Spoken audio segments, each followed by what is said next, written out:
காங்கிரஸ் கட்சியின் முன்னாள் தலைவர் சோனியா காந்தியின் முதல் மக்களவைத் தேர்தல் வெற்றி எளிதில் கிடைத்து விடவில்லை. என்ன நடந்தது 1999ஆம் ஆண்டு? பார்க்கலாம் இந்த தொகுப்பில்.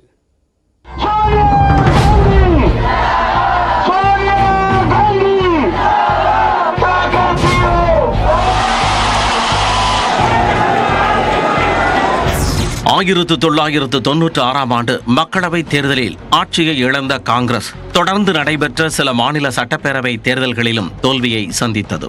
இந்த நிலையில் கட்சியின் எதிர்காலத்தை கவனத்தில் கொண்டு 1997ஆம் ஆண்டு கொல்கத்தாவில் நடைபெற்ற கூட்டத்தில் காங்கிரஸில் இணைந்தார் சோனியா காந்தி.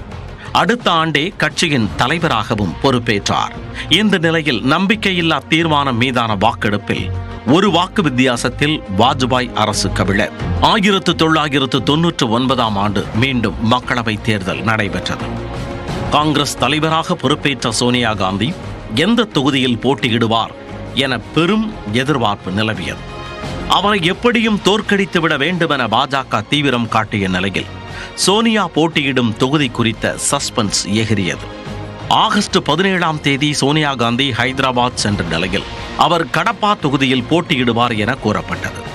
திடீர் திருப்பமாக காலையில் ஹெலிகாப்டரில் புறப்பட்ட சோனியா கர்நாடகாவின் பெல்லாரி சென்றடைந்தார். அப்போதுதான் அவர் காங்கிரசின் பாரம்பரிய தொகுதியான பெல்லாரியில் போட்டியிடுவது உறுதியானது.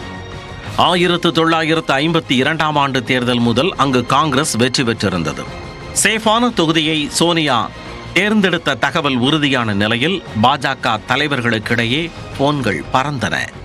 பாஜக சார்பில் யாரை நிறுத்துவது என டிஸ்கஷன்கள் அடுத்தடுத்து அரங்கேறிய நிலையில் சுஷ்மா ஸ்வராஜை நிறுத்துவது என முடிவு செய்யப்பட்டது. சோனியா வேட்புமனு தாக்கல் செய்த சிறிது நேரத்தில் பெல்லாரிக்கு பறந்து வந்த சுஷ்மாவும் வேட்புமனு தாக்கல் செய்தார். பெல்லாரி மக்களுக்கு யார் வேண்டும்? வெளிநாட்டு மருமகளா, இந்தியாவின் மகளா என பிரச்சாரம் அனல் பறந்தது. குறிப்பாக கன்னடத்தில் சுஷ்மா ஆற்றிய பரப்புரை வைரலானது.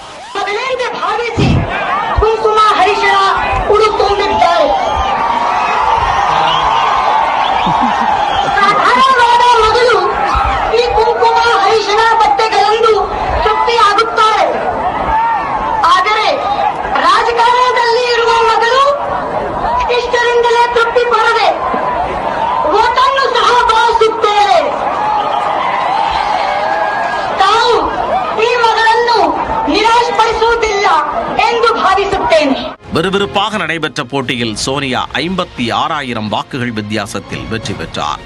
எனினும் அவர் அமேதி தொகுதியிலும் வெற்றி பெற்ற நிலையில் பெல்லாரி தொகுதியை ராஜினாமா செய்தார். அதே நேரத்தில் மாநிலங்களவை மூலம் நாடாளுமன்றத்திற்கு வந்த சுஷ்மா ஸ்வராஜ் தகவல் ஒலிபரப்புத்துறை அமைச்சரானார்.